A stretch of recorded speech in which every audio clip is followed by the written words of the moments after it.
ರಾಜಕೀಯ ವಾಕ್ಸಮರ, ಹೊಗಳಿಕೆ ತೆಗಳಿಕೆ, ಆರೋಪ ಪ್ರತ್ಯಾರೋಪಕ್ಕೆ ಬಿತ್ತು ತೆರೆ. ಸೋಲು ಗೆಲುವು, ಹತಾಶೆ, ಸಂಭ್ರಮದಲ್ಲಿ ಚುನಾವಣಾ ಪ್ರಕ್ರಿಯೆ ಅಂತ್ಯ. ಆಡಳಿತ ಯಂತ್ರಕ್ಕೆ ಕೀಲೆಣ್ಣೆ ಉಣ್ಣಿಸಿ ಅಭಿವೃದ್ಧಿ ಕೆಲಸಕ್ಕೆ ಕೊಡ್ರಿ ವೇಗ. ಶಾಸಕರೇ ಮೈ ಕೊಡವಿ, ಜನರ ಹಿತಕ್ಕೆ ಸ್ಪಂದಿಸಿ. ಇನ್ನು ಯೋಜನೆಗಳ ಅನುಷ್ಠಾನಕ್ಕೆ ಬರಲಿ ಸರ್ಕಾರದ ಖಾತರಿ.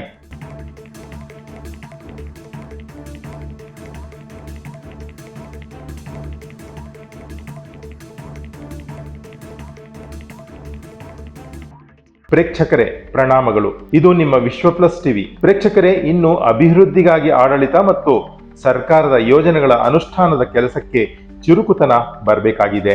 ಈ ಪ್ರಗತಿ ಪಥಕ್ಕೆ ವಿಪಕ್ಷಗಳು ಜೊತೆಯಾಗಿ ನಡೆಯಬೇಕಿದೆ. ರಾಜ್ಯದಲ್ಲಿ ಕಳೆದ 4-6 ವಾರಗಳಿಂದ ಆಡಳಿತವೇ ನಿಂತು ಬಿಟ್ಟಿತ್ತು. ಕಾರಣ ನಮಗೆಲ್ಲ ತಿಳಿದೇ ಇದೆ. ಅದೇ ಕರ್ನಾಟಕ ವಿಧಾನಸಭೆಯಲ್ಲಿ ತೆರವಾಗಿದ್ದ 3 ಕ್ಷೇತ್ರಗಳಿಗೆ ಎದುರಾಗಿದ್ದ ಉಪಚುನಾವಣೆ. ಈಗ ಈ ಉಪಚುನಾವಣೆಗಳ ಫಲಿತಾಂಶ ಪ್ರಕಟವಾಗಿ ಚುನಾವಣಾ ಪ್ರಕ್ರಿಯೆ ಅಂತ್ಯಗೊಂಡಿದೆ. ಸೋಲು ಗೆಲುವು, ಹತಾಶೆ ಸಂಭ್ರಮದ ಕ್ಷಣಗಳು ಸಹ ಮುಗಿದು ಬಿಟ್ಟಿವೆ. ಇನ್ನೇನಿದ್ರೂ ಭವಿಷ್ಯದತ್ತ ದೃಷ್ಟಿ ಹೊರಳಿಸಿ ರಾಜ್ಯದ ಪ್ರಜೆಗಳು ರಾಜಕೀಯ ಪಕ್ಷಗಳಿಗೆ ಕೊಟ್ಟ ಅವಕಾಶವನ್ನು ಗಂಭೀರವಾಗಿ ಪರಿಗಣಿಸಿ ಅದನ್ನು ಗಮನದಲ್ಲಿ ಇಟ್ಟುಕೊಂಡು ಜನಹಿತದ ಅಭಿವೃದ್ಧಿ ಕೆಲಸಗಳತ್ತ ಜನನಾಯಕರು ವಿವೇಚನೆಯಿಂದ ಮುನ್ನಡೆಯಬೇಕಾಗಿದೆ. ರಾಜ್ಯದ ಅಭಿವೃದ್ಧಿಯ ದೂರದೃಷ್ಟಿಯೊಂದಿಗೆ ಜನರ ಬೇಕು ಬೇಡಗಳತ್ತ ನೋಟ ಹರಿಸಿ ಅವುಗಳಿಗೆ ಸ್ಪಂದಿಸುತ್ತಾ ಕಾರ್ಯತತ್ಪರವಾಗಿ ನಡೆಯಬೇಕಾಗಿದೆ. ಸರ್ಕಾರ ಕೈಗೊಳ್ಳುವ ಅಭಿವೃದ್ಧಿ ಕೆಲಸಗಳ ನಡುಗೆಯಲ್ಲಿ ಅದು ಎಡವಿದಾಗ ಸರ್ಕಾರವನ್ನು ಎಚ್ಚರಿಸಿ ಮತ್ತೆ ಅದು ಸರಿದಾರಿಯಲ್ಲಿ ಸಾಗುವಂತೆ ಮಾಡುವುದು ವಿಪಕ್ಷಗಳ ಕರ್ತವ್ಯವಾಗಿದೆ. ನಿಧಾನಗತಿಯನ್ನೇ ಹಿಡಿದಿರುವ ಕರ್ನಾಟಕದ ಆಡಳಿತ ಯಂತ್ರಕ್ಕೆ ಕೀಲೆಣ್ಣೆ ಹಚ್ಚುವ ಕೆಲಸ ಕೂಡ ಈಗ ಖುದ್ದು ಸರ್ಕಾರವೇ ಮಾಡುವಂತ ಅಗತ್ಯವಿದೆ.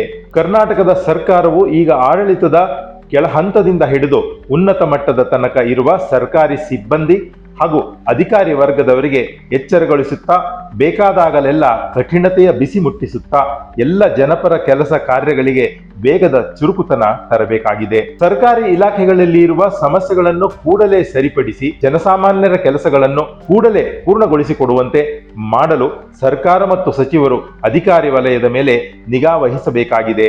ಜಿಲ್ಲಾ ಉಸ್ತುವಾರಿ ಮಂತ್ರಿಗಳು ಪ್ರಗತಿ ಪರಿಶೀಲನೆಗೆ ನಿರಂತರತೆ ಕೊಟ್ಟರೆ ಮಾತ್ರ ಎಚ್ಚೆತ್ತುಕೊಂಡು ಅಧಿಕಾರಿಗಳು ತಮ್ಮ ಜವಾಬ್ದಾರಿ ಪ್ರಾಮಾಣಿಕವಾಗಿ ಮತ್ತು ಸಮಯ ಮಿತಿಯಲ್ಲಿ ಪೂರ್ಣಗೊಳಿಸಿಕೊಡುವ ಮೂಲಕ ಅಭಿವೃದ್ಧಿಗೆ ಚುರುಕು ಬರಲು ಸಾಧ್ಯವಾಗಿದೆ. ಅದೇ ರೀತಿ ಶಾಸಕರು ಅಧಿಕಾರದ ಅಮಲಿನಿಂದ ಹೊರಗೆ ಬಂದು ತಮ್ಮ ತಮ್ಮ ಕ್ಷೇತ್ರದಲ್ಲಿ ಮತ ಹಾಕಿದ ಪ್ರಭುಗಳ ಋಣ ತೀರಿಸಲು ಅವರಿಂದ ಬರುವ ಅಹವಾಲುಗಳಿಗೆ ಸ್ಪಂದಿಸಬೇಕಾಗಿದೆ. ಒಟ್ಟಾರೆ ನಿಗದಿತ ಅವಧಿಯಲ್ಲಿ ಪ್ರಗತಿಯ ನಿರೀಕ್ಷಿತ ಗುರಿ ತಲುಪಲು ಅಗತ್ಯವಾದ ಕಾರ್ಯಯೋಜನೆ ರೂಪಿಸಬೇಕಾಗಿದೆ ಮತ್ತು ಸಮರೋಪಾದಿಯಲ್ಲಿ ಅವುಗಳನ್ನು ಕಾರ್ಯರೂಪಕ್ಕೆ ತರಬೇಕಾಗಿದೆ. ಈ ಕೆಲಸಕ್ಕೆ ಖುದ್ದು ಮುಖ್ಯಮಂತ್ರಿಗಳೇ ಸಾರಥಿಯಾಗಿ ನಿಲ್ಲಲು ಬೇಕಾಗಿದೆ.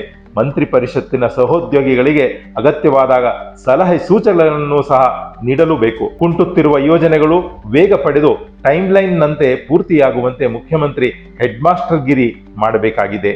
ಪ್ರೇಕ್ಷಕರೇ, ಪ್ರಮುಖವಾಗಿ ಪ್ರಸ್ತುತ ಬಜೆಟ್ ವರ್ಷದ ಅವಧಿ ಅಂತ್ಯವಾಗಲು ಕೇವಲ ಕೆಲವೇ ತಿಂಗಳು ಬಾಕಿ ಉಳಿದಿದೆ. ಚಳಿಗಾಲ ಅಧಿವೇಶನವೂ ಸಹ ಈಗ ತುದಿಗಾಲಲ್ಲಿದೆ.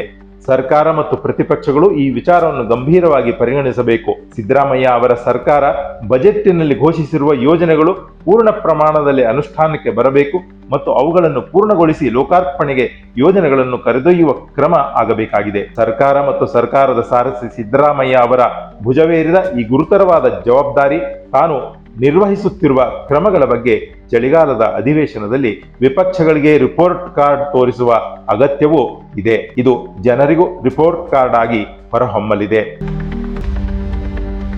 ಪೊಲಿಟಿಕಲ್ ಬ್ಯೂರೋ, ವಿಶ್ವ ಪ್ಲಸ್ ಟಿವಿ. ವಿಶ್ವ ಪ್ಲಸ್, ಜನಹಿತಕ್ಕಿದು ಜ್ಞಾನದ ಜಾಲ.